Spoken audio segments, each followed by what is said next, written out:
Nintendo wanted to get in on this, but they were worried because there were some big name players on the arcade market, and they weren't sure that this was going to be successful. So what they did is they figured out how to make a board that a circuit board that was basically like a generic board that then could take an EEPROM, so like a programmable chip. Okay. And they could put the game on the chip.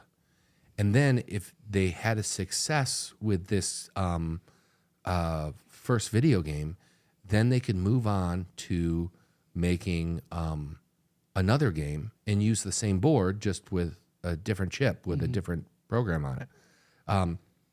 So sort of like how today it works, where you'll buy a system. Well, I guess maybe not today, because now everything's online. You just download it. But the previous version, when you had cartridges or I guess later on CDs, but it would almost be like changing the cartridge, except for this would be permanently soldered on the board. So you couldn't easily change it, but it could be done. So the first video game that they produced for the United States market was a game called Radar Scope. Oh. And Radar Scope is a crappy ripoff of Space Invaders. Yeah. And what they had done is they had made, I want to say, a couple thousand of these, and they shipped them over to their American arm. I think it was. Did they set up like Nintendo of America? Or they might have been working with somebody else. Either way, a bunch showed up, and they couldn't sell them. Oh, yeah. Because there were already a bunch of Space Invaders clones, and frankly, they were all better. And what was this called again? This was called Radar Scope. Oh, okay, Radar Scope.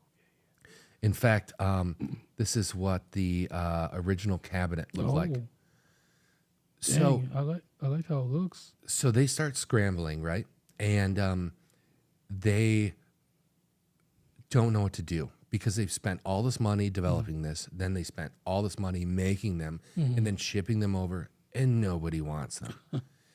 And and now this is Did they hold a contest?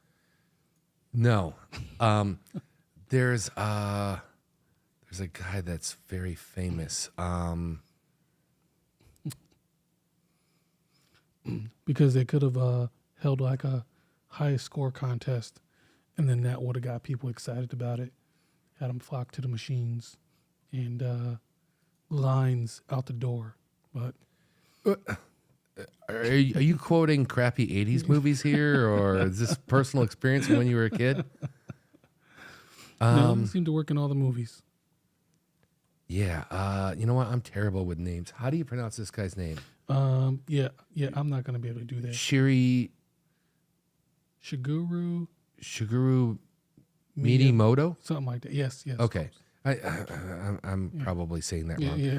But when this guy worked for Nintendo, and they said, they went to him and they were like, why is nobody buying our game? And, is there anything that can be done? And how can this be fixed? And he said, the problem with video games is that they have no story. That everything deserves a story. And if you give it a story and interesting characters that people can buy into and start to love, then your game will be a hit. Oh. And they said, okay, well, what do you want to do? So he created a game based around basically two main characters. The first character was Jumpman, and the second character was Donkey Kong. Now, we know Jumpman as a different name. We now know him as Mario. Yeah. This guy created Mario, and he also created Donkey Kong, and he created, I believe he created The Legend of Zelda. Oh, I mean, wow.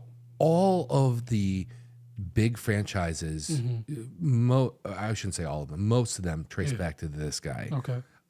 If there was a father of Nintendo characters, he would be it. Nice. And if you think about it, Donkey Kong had a story. So there was Jumpman, and he needed to save the princess from Donkey Kong. Yeah, kind of basic story. Right. And because of the way that they design these cabinets, he's like, I got a great idea. We don't need to waste any money on building new cabinets. What we need to do is we need to program these chips, send them over to our counterparts in America, and have them install the chips and then just replace the side art. Oh, okay. And so here is the first, maybe I don't have it over here. Here is the first Donkey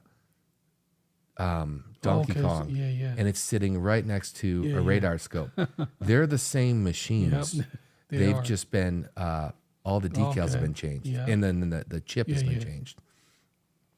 And it was a success. Nice. I mean, early on games, like really early on, big success, of course, was Pong. And then there were things like Space Invaders and stuff like that. But by the time Donkey Kong came out, we were into like Pac-Man territory. And this game was just as big as those other games. Yeah. And he kind of saved everything with this. Now, later on, he created another game called Mario Brothers, and it was Jumpman, which is now known as Mario, and Luigi playing Mario Brothers. And then as a follow-up to that, of course, there's Super Mario Brothers. Yeah. And then, Yeah. Then I think we're all familiar with what happened after that.